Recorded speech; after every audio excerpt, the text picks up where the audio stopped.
Hello everyone. पिछली video में हम लोगों ने ड्रेनेज चैप्टर के प्रीवियस ईयर क्वेश्चंस को एनालाइज किया था। आज की वीडियो में हम लोग उसको कंटिन्यू करेंगे। तो सवाल हमारा बोला, अच्छा अप्रोच तुम्हारी वही है कि सवाल देखेंगे उसकी थीम्स लिखेंगे, इसलिए मैंने डायरी ले रखी है। डायरी में हम लोगों ने कल थीम्स लिखी थी कल थीम्स लिखी थी। आज उसको हम लोग कंटिन्यू करेंगे, देखेंगे और क्या हमसे पूछ रहा है। क्योंकि अगर थीम्स कवर हो जाए ना मेरे भाई, तो हम लोगों की पढ़ाई को एक डायरेक्शन मिल जाएगी कि हम लोगों को कवर क्या करना है। बस यही तो चाहिए, इसी को प्रीवियस ईयर एनालाइज करना बोलते हैं। अच्छा, आपके दिमाग में कोई और बात आए तो आप मुझे कमेंट करके बता देना, कह देना कि भैया आपने ये बात छोड़ी है, हम लोगों को ये बात भी इनकलकेट करनी पड़ेगी, हम कर लेंगे। अच्छा, अगला सवाल हमारा बोल रहा है विच ऑफ द फॉलोइंग इज और ट्रिब्यूटरी ऑफ गोदावरी। ये यूपीएससी 2015 का सवाल है कि इनमें से, अच्छा, गोदावरी में उसकी ट्रिब्यूटरी पूछ ली गई क्या, कि वमसागर है, इंद्रावती है, कि प्राणहिता है, कि पेन्नार है, कौन सा है। इसका मतलब सवाल जो है वो गोदावरी क्या, कल को वो गंगा पूछ लेता, कल को ब्रह्मपुत्र पूछ लेता, कावेरी पूछ लेता। इसका मतलब मोरल ऑफ द स्टोरी ये है कि वो रिवर और उसकी ट्रिब्यूटरी के बारे में पूछ सकता है। River tributary cover. अगला सवाल, नर्मदा, अच्छा आंसर वगैरह मैं बताऊंगा नहीं, क्योंकि आंसर वगैरह के लिए हम लोग अभी केवल और केवल वीडियो का टारगेट प्रीवियस ईयर एनालाइज है। अच्छा, अगला हमारा क्या है कि Narmada river flows to west, Narmada river west को जाती है, ठीक है। While most of other large peninsular river flows to east why, यानी कि कोई यही पूछ रहा है कि कुछ हमारी जो नदियाँ होती है वो अरेबियन सी में गिरती हैं, कुछ बंगाल में गिरती हैं, क्यों, कारण क्या है। तो पहला कारण ये, मतलब 2013 का सवाल है कि पहला हमसे ये बोल रहा है ऑप्शन कि it occupies linear rift valley. Narmada जो नदी होती है वो रिफ्ट वैली में बहती है, विंध्या और सतपुरा के बीच में। अगला हमसे बोल रहा है कि it flows between Vindhya and Satpura, लो ऑप्शन ही आ गया। और तीसरा हमारा क्या है, the land slope to west from central India. अच्छा क्यों, क्योंकि जो ज़मीन का स्लोप है वो वेस्ट में है सेंट्रल इंडिया की। तो कौन सा ऑप्शन सही है, यानी कि वो ये पूछ रहा है कि उस जगह की टोपोग्राफी और उस जगह पे जो रिवर्स बह रही हैं उनका रिलेशन क्या है।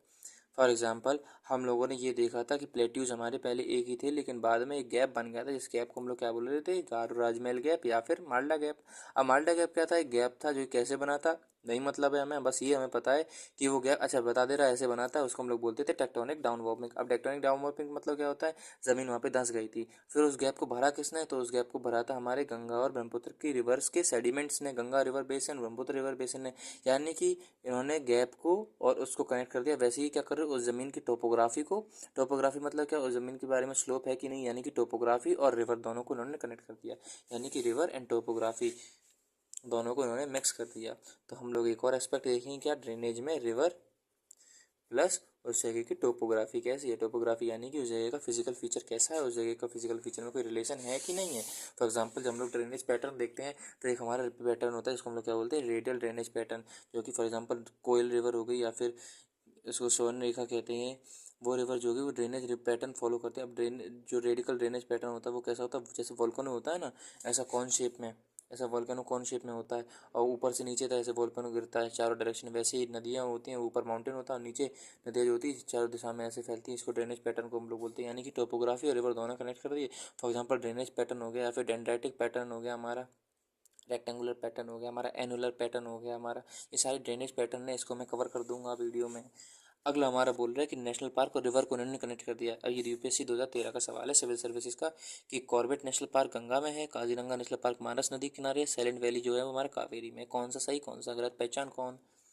अच्छा जी, सवाल जो है वो ये हमसे बोल रहा है कि नेशनल पार्क और रिवर दोनों को कनेक्ट कर दिया है इन्होंने, क्या ये एस्पेक्ट हम लोगों ने जोड़ा है, तो नहीं जोड़ा, तो यहाँ जो जोड़ ले रहे क्या, कि ये रिवर और नेशनल पार्क जो है इन दोनों को कनेक्ट कर रहे हैं कि कौन सी national park. For example, Jim Corbett के आसपास कौन सा है, दुधवा नेशनल पार्क में क्या है, या फिर जितने भी हमारे नेशनल पार्क होते हैं, कॉर्बेट नेशनल पार्क है, काजीरंगा नेशनल पार्क है, साइलेंट वैली नेशनल पार्क है, जितने भी हमारे ये नेशनल पार्क मानस है, इन नेशनल पार्क के आसपास कौन सी नदी है, यानी कि रिवर, नेशनल पार्क या फिर वाइल्ड लाइफ सेंचुरी। अच्छा देखो, ये वैसे लिख तो चुका हूँ भाई, रिवर, उसके national park, wild life century या फिर बायोस्फीयर रिजर्व लिख चुका हूँ, कोई भी दिक्कत नहीं। यानी कि ये वाला एस्पेक्ट हम लोग पहले ही कवर चुके हैं, हम लोग चौंके ही नहीं सवाल देख के, एक्सपेक्टेड था, आ सकता है। ठीक है, अगला हमसे सवाल नंबर बोल रहा है, सवाल नंबर 12 है कि ब्रह्मपुत्र, इरावदी और मैकोंग रिवर जो होती है वो ओरिजिनेट करती है तिब्बत से। अच्छा, वैसे यूपीएससी 2011 का सवाल है, तिब्बत से ओरिजिनेट करती हैं और फिर पैरेलल होती है और फिर नैरो होती है, पैरेलल माउंटेन रेंज फॉर्म करती हैं अपर गोदावरी, जिसमें ठीक है नदी के बारे में बेसिक जानकारी दी हुई है। अच्छा, अब यहाँ से सवाल शुरू हो रहा है कि Brahmaputra makes U turn and flow into India. अच्छा, ब्रह्मपुत्र वहाँ से यू टर्न लेके इंडिया में आती है, उस जगह को क्या बोलते हैं, नामचा प्रभा बोलते हैं। कैसे याद करोगे, नामचा प्रभा होगा हमारा नॉर्थ ईस्ट की तरफ, एम से क्या था, म्यांमार, और नंगा पर्वत कहाँ होगा, नंगे पाकिस्तान की तरफ। अब नंगा कैसे याद करोगे, पाकिस्तान है, ठीक है जी, वेरी गुड। अब नंगा पर्वत से सिंटेक्चुअल बेंड होता है हमारा। अब सिंटेक्चुअल बेंड किसका होता है, इंडस का होता है। तो अब हमसे ये बोल रहा है कि यूटर्न जो हो रहा है वो किसके चक्कर में हो रहा है, यूटर्न, तो यूटर्न जो हमारा हो रहा है वो किसके चक्कर में हो रहा है, यूटर्न, यूटर्न हमारा सिंटेक्चुअल बेंड। अच्छा, आंसर नहीं देख रहा हूँ, बस ये बता रहा हूँ। आंसर नहीं बता रहा हूँ, वैसे इसका आंसर बी होगा, सिंटेक्शियल बैंड होता है। लेकिन हम लोग केवल ये देख रहे हैं कि नदी सिंटेक्शियल बैंड जो है, जो कि इंपॉर्टेंट है, दो जगह पे आता है, एक नामचा पर्वत, एक नंगा पर्वत। अब हम लोग क्या देख रहे हैं, नामचा पर्वत, नंगा पर्वत, यहाँ से दो नदियाँ घूमती हैं हमारी, क्यों घूमती हैं, सिंटेक्शियल बैंड है। क्या वो नदियाँ जो हैं जो वो है हमारी नंगा पर्वत और नामचा पर्वत की लोकेशन क्या है। फॉर एग्जाम्पल नामचा पर्वत इंडिया में है कि नहीं है, तो नामचा पर्वत हमारा इंडिया में है नहीं, इंडिया से ऊपर है, तिब्बत में। और नंगा पर्वत है वो तो हमारा इंडिया में है ही। अगला हमारा क्या है कि which of the following is are correct, कौन सा सही है। 2010 का सवाल है ये कि boundaries of national park are defined by legislature, biosphere reserve is declare to conserve a few specific species. मतलब बायोस्फीयर रिजर्व में केवल केवल फ्यू स्पेसिफिक जो स्पीशीज हैं फ्लोरा फाउना की, यानी कि प्लांट्स की या फिर एनिमल की, उन्हीं को कंजर्व किया जाएगा बायोस्फीयर रिजर्व में। और तीसरा बोल रहा है कि wild life sanctuary limited biotic interference is permitted, यानी कि हमसे बोला गया कि कुछ कुल मिला के हमसे उसकी डेफिनेशन पूछ ली गई कि नेशनल पार्क क्या होता है, बायोस्फीयर रिजर्व क्या होता है, वाइल्ड लाइफ सेंचुरी क्या होता है। हम लोगों को पहले से ही सवाल पता था, ये आ सकता हो, आ गया। तो अगर आपको इनकी डेफिनेशन पता होगी, वैसे तो हमें पता है कि बायोस्फीयर रिजर्व की गलत बोली गई। बायोस्फीयर रिजर्व में कोई स्पेसिफिक नहीं होता है, बायोस्फीयर रिजर्व में सबका साथ होता है, सारे जितने भी आ सकते हैं वो सब आएंगे बायोस्फीयर रिजर्व में, किसी को प्रेफरेंस नहीं जाएगी फ्यू वगैरह है। तो इसका मतलब दूसरा गलत हो गया, दूसरा यानी कि ये भी गलत, ये भी गलत, तीसरा वाला सही हो गया। तो ये हमें बहरहाल इसका आंसर नहीं देखना था, हमें बस ये देखना था कौन सा सही कौन सा गलत।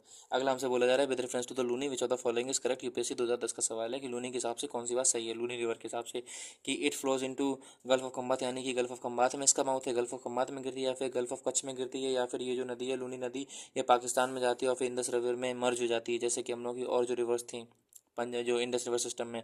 अगला हमसे लास्ट ऑप्शन बोल रहा है, ऑप्शन नंबर डी, कि ये मार्शी जगह जो है रन ऑफ कच्छ की उसमें कहीं खो जाती है जाके। इसका सही आंसर तो वैसे तो डी है, हम बताएंगे, लेकिन हमें ये इसका मतलब हो गया कि क्वेश्चन जो है वो हमसे रिवर और माउथ से रिलेटेड पूछ रहा है, तो रिवर और माउथ कवर। अब बस समझ रहे हो, देखो हमने थीम्स देख ली एक बार, अब थीम्स देख लिया, अब सवाल देखो उसी के आसपास घूम रहा है भाई, मज़ा आ रहा है दोस्त। अगला हमसे भैया सवाल चलते हैं दोस्त। अगला सवाल जो है वो ये बोल रहा है हमसे,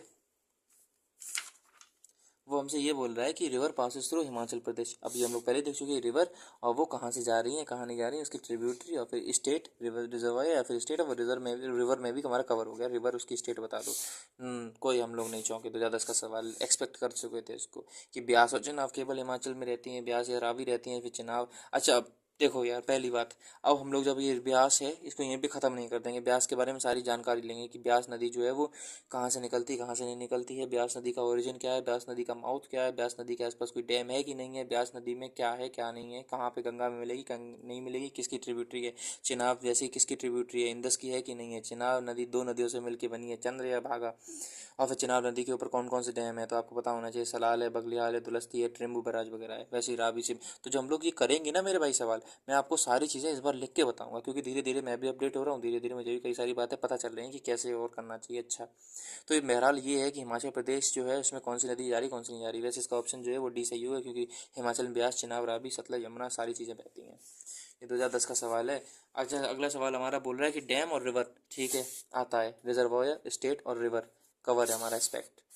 पूछ लो गोविंद सागर सतलज के ऊपर है कि नहीं, कोनेरू कृष्णा के ऊपर है, उकाई डैम जो है वो तापी के ऊपर है कि नहीं, वुलर लेक जो है वो झेलम के ऊपर है कि नहीं। देखो मैंने बताया था भाई, मैंने सही बताया था, तो मम्मी का समूह बताना, मैंने बताया था, देखो भाई वुलर लेक जो है वो हमारी झेलम रिवर के ऊपर है, मैंने बताया था, और उन्होंने प्रीवियस ईयर पूछ लिया 2010 में।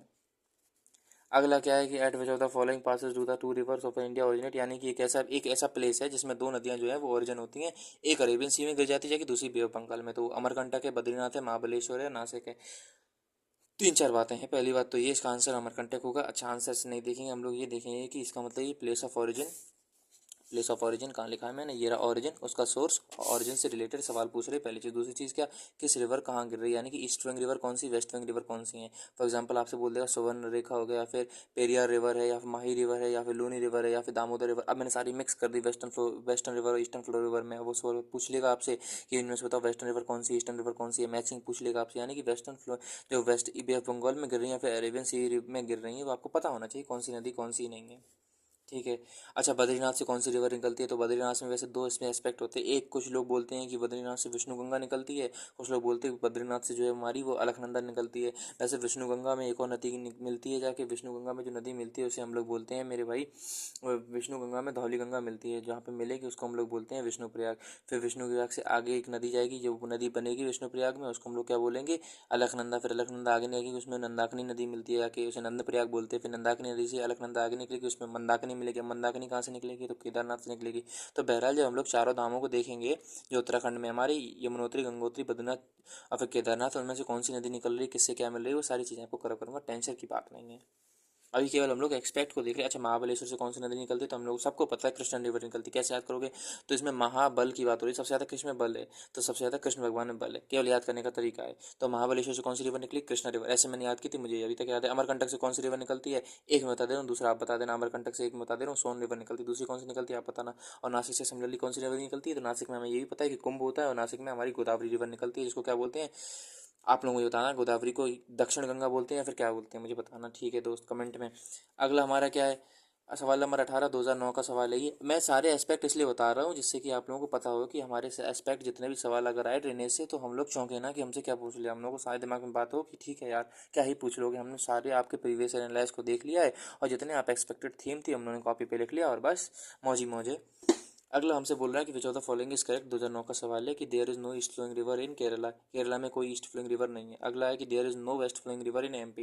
इनमें से कौन सा स्टेटमेंट सही है, कौन सा गलत? तो वही हमारा एस्पेक्ट कवर हो गया क्या, कि कौन सी रिवर कौन सी डायरेक्शन में जा रही है, वो हमें देखना है। ठीक है भैया, देख लेंगे। अगला हमसे बोल रहा है कि सवाल कि in India which one of the following is the largest inland saline wetland. ये 2009 का सवाल है कि यहाँ पे सैलाइन और इनलैंड होना चाहिए, तो गुजरात में है, हरियाणा में, एमपी में, राजस्थान में। तो देखो यार, राजस्थान का सवाल जो है ये कायदे में रिपीट हो गया है प्रीवियस ईयर। क्यों? क्योंकि जो हम लोग देख रहे थे, एक वो सवाल आया था कि दिदवाना हो गया, या फिर हमारा क्या कहते हैं उसको, कुचमन हो गया, या फिर खाटू हो गया, ये क्या है? तो हम लोगों ने उसमें सवाल में देखा था कि ये सारी सलाइन लेक हैं जो कि क्या है, राजस्थान में है। अब कायदे में इन्होंने जो ये जो बोला है इनलैंड जो लार्जेस्ट वेटलैंड है वो कहाँ है, तो हमें पता ही राजस्थान में है। कौन सी? सांबर लेक। 2009 का सवाल है, तो ठीक है यार, सलाइन वाटर लेक एक्सपेक्टेड था, कोई दिक्कत नहीं है। अभी हमसे बोला गया कि दुलस्ती पावर स्टेशन किस पे है, तो सलाल, बगलिहार, दुलस्ती, ट्रिम्बू बैराज कौन सी रिवर पे है? ब्यास पे है, सतलज पे है, रावी पे है, या फिर चिनाब पे है? आप लोग बताना। ये यूपीएससी 2009 का सवाल है, यानी कि रिवर और पावर स्टेशन के ऊपर ही सवाल पूछ रहे, रिवर और पावर स्टेशन। अच्छा हाँ, ये मैंने लिखा नहीं, जबकि इंपॉर्टेंट एस्पेक्ट है कि रिवर और उसके ऊपर डैम कौन कौन से हैं, उसके ऊपर भी हमारे से एक्सपेक्ट है। ठीक है जी। वैसे यार ये अच्छा सवाल है, लेकिन हमने इसकी थीम नहीं लिखी थी। अगला सवाल हमारा क्या है? विच of the following is not originated in India. River origin cover theme. Ravi है, सतलज है, या सॉरी रावी है, चिनाब है, ब्यास है, सतलज है। तो इसका सही आंसर तो वैसे सतलज होगा। हमें नहीं पता कौन सी रिवर कहाँ से निकलती, जब हम लोग कवर करेंगे, सवाल देखेंगे, तब आराम से करते जाएंगे। अगला क्या? गांधी सागर डैम किसका पार्ट है? चंबल प्रोजेक्ट का, कोसी का, दामोदर का, या फिर भाखरा नागल का? अब गांधी सागर जो है वो किसका पार्ट है? तो हमें पता है चंबल का है, लेकिन बहरहाल हम सवाल इसको यहाँ नहीं देखेंगे। हम लोग जो देखेंगे तो गांधी सागर को भी कवर करेंगे, चंबल प्रोजेक्ट को भी देखेंगे, कोसी में को भी देखेंगे, दामोदर को भी देखेंगे, भाखरा नागल को भी देखेंगे कि भाखरा नागल जो है वो कौन सी रिवर फॉर्म करती है। अच्छा आप लोग बताना, वैसे भाखरा नागल सतलज रिवर होती है कि नहीं होती है? और उसके बाद भाखरा नागल हो गया, या फिर हरीखे हो गया हमारा, या फिर हिंडन हो गया, ये कौन सी रिवर के ऊपर हैं सारे प्रोजेक्ट? सिमिलरली कोसी नदी के ऊपर कौन से, चंबल नदी के ऊपर कौन से, दामोदर रिवर वैली प्रोजेक्ट के ऊपर कौन कौन से? 2005 का सवाल था यूपीएससी का वैसे। अगला सवाल हमारा बोल रहा है, अच्छा देखो 2004 में असर्शन रीजनिंग का सवाल आया था। असर्शन और रीजनिंग का सवाल 2004 में आया था क्या, कि west flowing river of peninsula India have no delta. जो वेस्ट फ्लोइंग रिवर है उनके ऊपर कोई डेल्टा नहीं है। और दूसरा सवाल क्या बोल रहा है कि दिस रिवर, ये इसलिए डेल्टा नहीं बनाती हैं क्यों? वेस्ट फ्लोइंग रिवर जो है ये इसलिए डेल्टा नहीं बनाती हैं क्यों? उसका रीज़न ये है कि this river do not carry alluvial sediments. क्योंकि ये रिवर जो एलुवियल सेडिमेंट्स हैं उसको लाती ही नहीं है, इसलिए डेल्टा नहीं बनाती हैं। तो कौन सा स्टेटमेंट सही होगा? सेशन रीजन बहुत सही है, और जो असर जो हम लोग को बेसिक होता है वही ऑप्शन है। तो बहरहाल हमें ये पता है इसका आंसर सी होगा। क्यों? ये वाला गलत है, क्योंकि इसका जो रीज़न है वो हम लोग जब इसका सॉल्यूशन देखेंगे तब देखेंगे। वैसे एक रीज़न, कई सारे रीज़न है, 3-4 है, उसमें से एक रीज़न ये है क्या, कि जो अरेबियन सी की जो टाइड्स होती हैं, अरेबियन सी की जो वेव्स होती है, उनकी वेलोसिटी बहुत ज़्यादा होती है, कि भले ही बहुत बहुत ज़्यादा होती है वे ऑफ बंगाल के मुकाबले। तो अब वेलोसिटी अगर ज़्यादा होगी तो ये रिवर्स भले ही सेडिमेंट्स ले आएँ, लेकिन वेलोसिटी का इतना ज़्यादा प्रेशर होता है कि उन सेडिमेंट्स को इकट्ठा होने नहीं देंगी। जब इकट्ठे होंगे नहीं तो डेल्टा कैसे बनेगा दोस्त? तो यानी कि ये भी हम लोगों ने देख लिया। इसका मतलब ये सवाल जो है असर्शन रीजनिंग का 2004 में आया था। सोल्यूशन क्या होगा क्या नहीं होगा बाद में देखेंगे, रीजन वगैरह बाद में देखेंगे। ठीक है दोस्त, अगली वीडियो में मिलेंगे हम लोग, क्योंकि वीडियो लंबी हो गई है। अगली वीडियो में हम लोग मिलेंगे, अगली वीडियो में हम लोग बचे हुए प्रीवियस एनालाइज को देखेंगे। आप लोग मुझे कोई सजेशन हो या फिर कोई और आपको एंगल समझ में आओ वीडियो में, या फिर कोई भी बात हो आप लोग मुझे कमेंट करके बताना। और फिर अगर मुझे कोई इम्प्रूवमेंट वगैरह करना हो वो भी मुझे कमेंट में बताना, मैं आप लोगों की कमेंट देखता हूँ। अच्छा दोस्त, अगली वीडियो में मिलेंगे। टिल देन, जय हिंद, जय भारत।